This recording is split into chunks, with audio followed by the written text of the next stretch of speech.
Assalamualaikum warahmatullahi wabarakatuh. Balik lagi sama gue, Sigit NTS.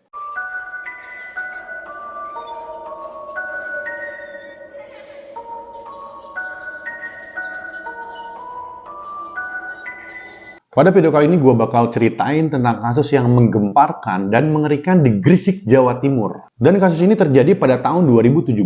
Later. Indonesia digemparkan oleh kasus penghilangan nyawa yang sangat sadis yang dialami oleh wanita yang ditemukan tidak bernyawa akibat oleh sang suami. Langsung aja kita ke ceritanya nih, Mang. Ilham Rois, berusia 41 tahun, beralamat di Kampung Malang, Kelurahan Wonorejo, Kecamatan Tegalsari, Surabaya. Ilham ini udah nikah nih dengan seorang wanita bersama Uti Aristanti atau yang lebih akrab disapa dengan Santi. Dan dari pernikahan tersebut, mereka ini memiliki 3 orang anak. Keluarga Ilham ini bisa dibilang nih keluarga yang sederhana dan mereka sekeluarga tinggal di sebuah rumah kontrakan di Desa Bambe, Driorejo, Gresik. Keluarga Ilham ini dikenal sebagai sosok keluarga yang harmonis dan tidak pernah sekalipun terlihat terjadi pertengkaran, Mang. Ilham juga dikenal sebagai sosok yang penyayang, baik, dan setia. Namun sayangnya hubungan pernikahan suami istri ini yang sudah terjalin selama 20 tahun harus kandas nih, Mang. Karena sang istri berselingkuh dengan laki-laki lain. Perselingkuhan tersebut dibongkar sendiri oleh Ilham. Kejadian ini bermula ketika Ilham sering melihat pesan singkat masuk ke ponsel istrinya. Pesan singkat tersebut berasal dari pria yang tidak Ilham kenal. Selain daripada itu, Ilham juga beberapa kali nih memergoki ada panggilan telepon dari nomor yang tidak dikenal. Dan karena hal itulah Ilham dan Santi ini sering cekcok di dalam rumah tangga. Pada tanggal 7 Juni tahun 2017, sekitar jam 10 malam, Ilham ini mengajak istrinya untuk jalan-jalan menggunakan sepeda motor. Nah, di tengah perjalanan, Ilham ini sempat mengajak istrinya untuk makan gado-gado di pinggir jalan. Setelah itu mereka berdua kembali nih melanjutkan perjalanannya untuk berkeliling kota. Kemudian di tengah perjalanan, Ilham ini berhenti nih di sebuah kios bensin eceran dan membeli 3 liter bensin. 2 liter bensin dimasukkan ke dalam tangki motor, sedangkan 1 liter lagi dimasukkan ke dalam plastik. Sang istri tidak menaruh curiga nih terhadap Ilham. Kemudian sekitar jam setengah 11 malam, Ilham ini mengajak istrinya untuk melakukan di sebuah semak-semak persawahan di daerah desa Kesamben, Driorejo, Gresik. Ketika mereka berdua ini sampai di area persawahan, Ilham ini terus-terusan nih merayu istrinya untuk mau. Ilham bilang ke istrinya kalau selama ini Ilham ini merasa sangat-sangat tidak nyaman dan tidak leluasa nih melakukan hubungan di rumah kontrakannya. Hal itu terjadi karena ada anak-anak sehingga mereka tidak bebas untuk melakukan hubungan tersebut. Singkat cerita, Ilham ini berhasil nih merayu Santi untuk melakukan hubungan suami istri di semak-semak. Namun ketika akan melakukan hubungan dewasa itu, alangkah terkejutnya Ilham ketika dia melihat ada bekas kecupan di bagian dada istrinya. Ilham langsung marah dan emosi. Ilham pun sempat istrinya dan terlibat adu mulut di area persawahan itu, Mang. Rasa emosi Ilham itu semakin menjadi-jadi nih, Mang, sehingga dia mencengkram Santi kuat-kuat hingga Santi terjatuh dan pingsan.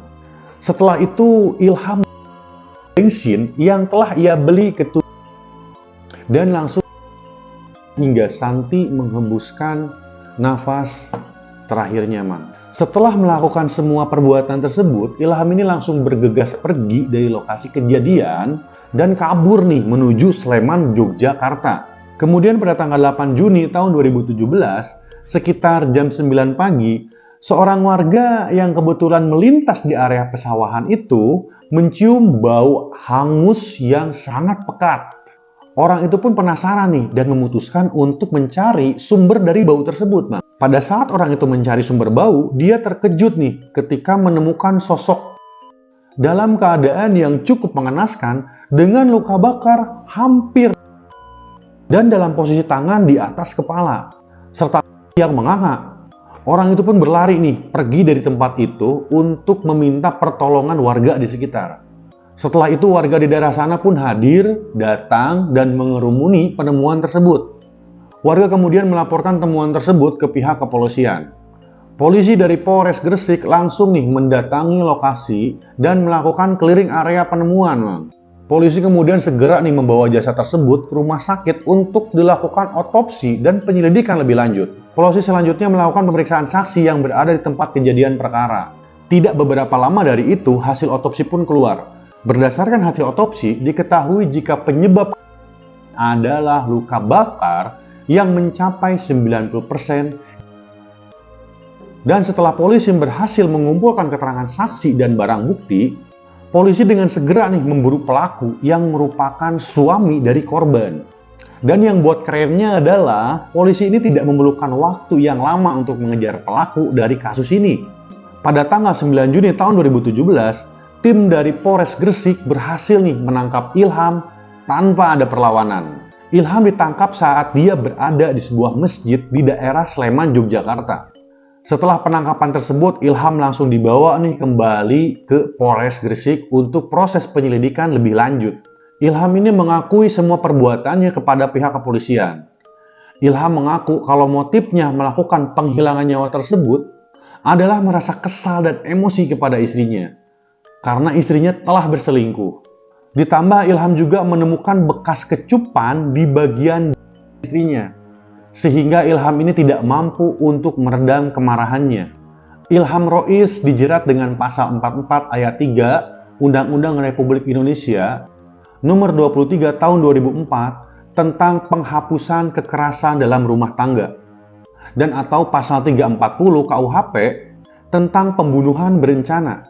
Pada tanggal 27 September tahun 2017, sidang Ilham Rois dilaksanakan di Pengadilan Negeri Gresik. Nah, Mang, ada yang buat beda nih sama sidang ini.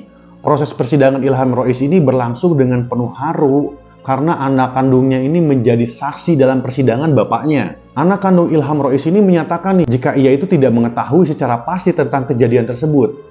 Dia juga menyampaikan nih selama ini bapaknya ini adalah seorang figur bapak yang baik, setia dan sayang kepada keluarga, peduli dan tidak temperamental. Sehingga anaknya ini meminta kepada majelis hakim untuk menghukum bapaknya dengan hukuman yang seringan-ringannya.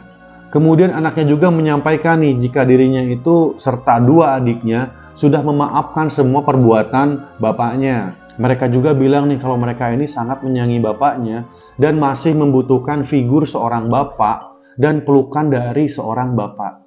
Sedih banget, Mang, sumpah. Gua lihat ceritanya juga sedih banget. Kemudian pada tanggal 7 Februari tahun 2018, Majelis Hakim Pengadilan Negeri Gresik menjatuhkan vonis hukuman penjara selama 9 tahun terhadap Ilham Rois. Vonis hukuman tersebut jauh lebih ringan dibanding tuntutan jaksa penuntut umum. Majelis Hakim menjelaskan jika Ilham Rois ini memang terbukti bersalah melakukan kekerasan fisik dalam rumah tangga yang mengakibatkan meninggalnya seseorang. Dan hal yang memberatkan menurut hakim adalah terdakwa telah menghilangkan nyawa seseorang. Sedangkan hal yang meringankannya adalah terdakwa ini sopan dalam persidangan, kemudian terdakwa ini berterus terang belum pernah dihukum, dan anak-anaknya terdakwa ini sudah memaafkan, serta masih nih memerlukan figur seorang bapak. Oke, Mang, itulah sebuah kasus penghilangan nyawa yang terjadi di Gresik, Jawa Timur. Gua tetap doakan yang terbaik nih buat korban atau almarhumah. Sekian video dari gua, thanks banget udah nonton sampai habis. Wassalamualaikum warahmatullahi wabarakatuh, and bye-bye.